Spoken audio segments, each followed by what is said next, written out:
Yes, this is John G. Sutton. Got a little twitch again there. Anyway, this is Tales from the Jails. Today I'm going to talk a little bit about stupidity and brutality that I observed. I mean wanton brutality and complete stupidity by staff at Strangeways Jail in Manchester. I think the year was about 1978 and 78, 79, and for some unknown reason, the prison department decided that they were going to knock the cells through on, it was E3 landing. They knocked some of the cells through and formed a dormitory. And they had about, I would think, 12 people in this dormitory, and they were like doubled up beds. And basically I was on duty evenings, and it would be about 7:30 at night. And I was working with this, there's two of us on duty on E-Wing, yeah? Imagine, just two staff on duty on E-Wing, that's E1, E2, E3, E4, all the lot. And you've got to do everybody, you've got to count them, you've got to slop them out, that means open them up, let them to the toilets, all a lot of them, but 500 people, I would say, on E-Wing at that time, all a lot, two staff, you've got to slop them all out, bang them up, and then you've got to take them round their evening cocoa or coffee or tea, whatever it was. It was usually tea, yeah. So anyway, sometimes it was cocoa. Anyway, and they had a little bun as well, like a little cakey kind of thing for a supper. How nice is that? Yeah. Here I am. Nobody brings me supper. I might go and get it myself, a Kit Kat, something like that. But anyway, in Strangeways, they got some. So it'd be about 7:30 at night, and I think we were just getting round to the point of finishing the supper. And myself and the other officer who was doing this together, we heard this racket coming from the E3. We call it a dormitory, It was done where all these 12 people all together, the cells knocked through, you see. I said, I'll go and have a word with him. No, he said, you don't go and have a word with them. I know what these people need. And he got his truncheon out, yeah? Truncheon. Big wooden truncheon like that, about 12, 14 inches long. Yeah. He said, I'm going to go and sort them out. I said, listen, do that. He said, there's going to be no trouble.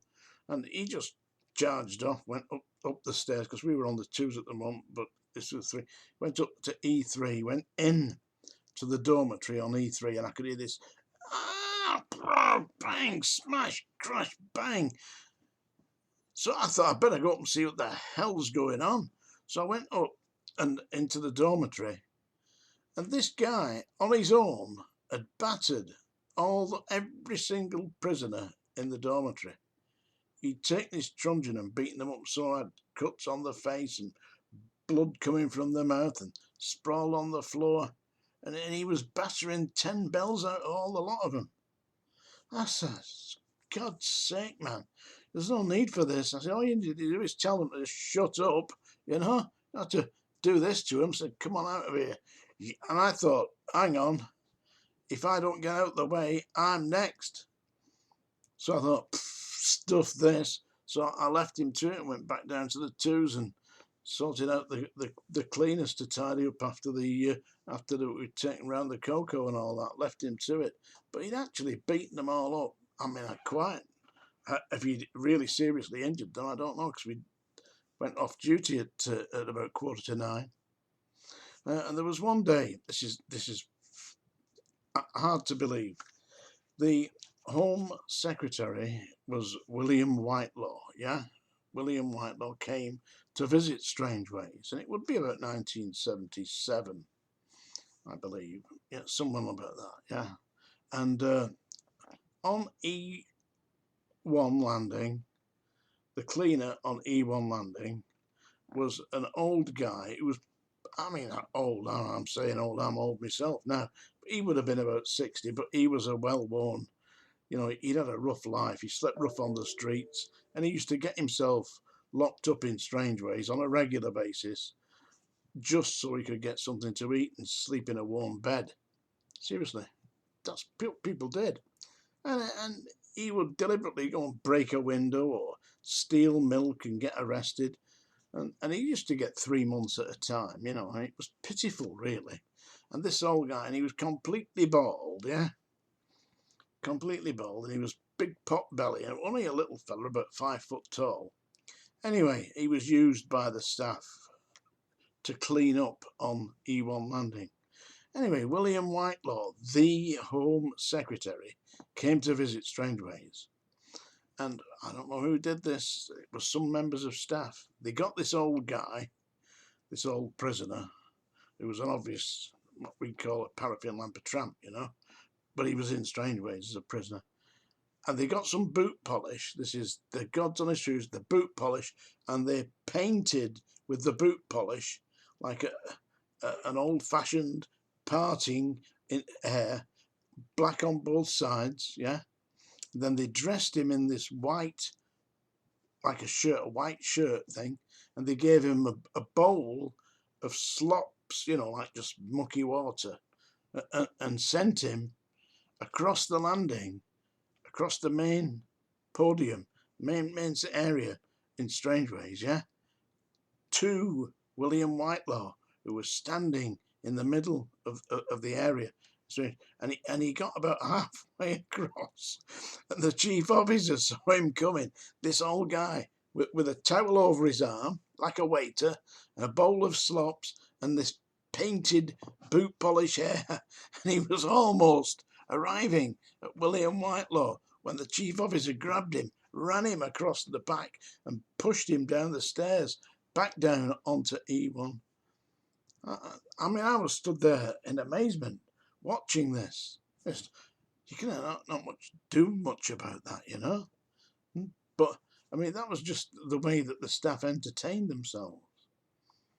Another horrible incident on E1 again was some inmate had been, I don't know, been prattling about, you know, winding the staff up, and two of them had grabbed him and got a fire hose, stripped his clothes off him, and hosed him down, including trying to get the fire hose into his rectum, which he didn't quite do, thankfully, otherwise it would have killed him. Yeah, it would have killed him. But anyway, they got him down there, hosing him down the bottom of E1 landing. This is the kind of insanity that they thought, that some of the staff thought was particularly amusing. I mean, I personally, you couldn't argue with them, you couldn't reason with them, you know, because if you did try and do that, I mean, you were going to get some yourself, believe me. They were definitely up for that. And I was working, listen, I was a hospital officer at this time, yeah, and I was working on A2 landing, and it was after lunch. It would be about 1:45 in the afternoon. You know, people had come back at 1:30, you know, from lunch, and the senior officer who was in charge of that particular branch of the hospital on A wing was a senior officer, and he was about, you know, he's one of these big buggers, you know, 6'5", built like Charles Atlas, great big fella, you know, but he was a drunk, and he'd been in the club at lunchtime. God knows what. I mean, I don't know. I'd been out running myself. I used to go running, do 8 to 10 miles in my lunch hour, because I would run at around about 5.5, 6 minutes a mile. You know, I really could run at the time. I can't run anymore. But anyway, so I'd gone for a nice big run at dinner time. I'd come back and showered and I'm resting. But unlocking and locking people up and slopping them out on A2 landing. You know, they were in the hospital there. And this senior hospital officer was on A1 landing. I don't know what got into his head, but he started shouting abuse up at me. You bastard Sutton, I'm gonna come up there and when I get my hands on you. And he was doing all this incredible Hulk stuff, you know. I thought, you absolutely out of your mind. You know, threatening me like that, threatening me, my life. You know, and all these prisoners all around me are unlocking. So I got some paper and I went round and took statements from the prisoners, you know. you know, what they'd heard. You know, they'd heard all these threats. So I got about 3 or 4 statements from inmates. And I wrote my own statement out, and I went to see the governor. I knocked on the governor's door. Yeah, seriously. I know he didn't like me, but he had a job to do, you know. So anyway, governor sees me. I go in there and say, listen, I want to make a formal complaint about this man. He's been making threats against me. I said, I've got a number of witnesses. Witnesses? Who've you got witnesses? So I put the statements down, you know, in front of the Norman Brown. As I say, I usually say no names, no pack drill, but Norman's infamous, isn't he? Yeah. He was a gentleman, by the way, but a man out of his time, I think. You know, he was not operating in the 20th century. He was more like in the Victorian times. Anyway, listen to me. Basically, he read these statements. He said, you've been taking statements from prisoners about a member of staff. I said, he's threatening to kill me. He's going to break me in half. This man's 6'5". He's about 19, 20 stone. He tells me that he's going to do it. And he's completely and utterly pissed. I said, I want you to put these statements and my statement in my record of service. Really, what do you want to do all this? What do you want to do that for? I said, because in the event that I am seriously injured by this maniac giant that you're employing, yeah, you're responsible for that because you're required to provide a safe place for me to work. I said, and that man is threatening to injure me. And now you know that he's dangerous. You've got independent statements and witnesses. I want you to do something about it. If I start doing things like that, he said, nobody will get promoted. Now get out of my office. Norman Brown. You know, secretly, not secretly, I do admire that man. He had a nerve. You know, 200 years ago, he would have been a brilliant prison governor. But he was in the wrong century. This has been Tales from the Jails. My book is called Psychic Screw. It's on Amazon. Thank you for watching.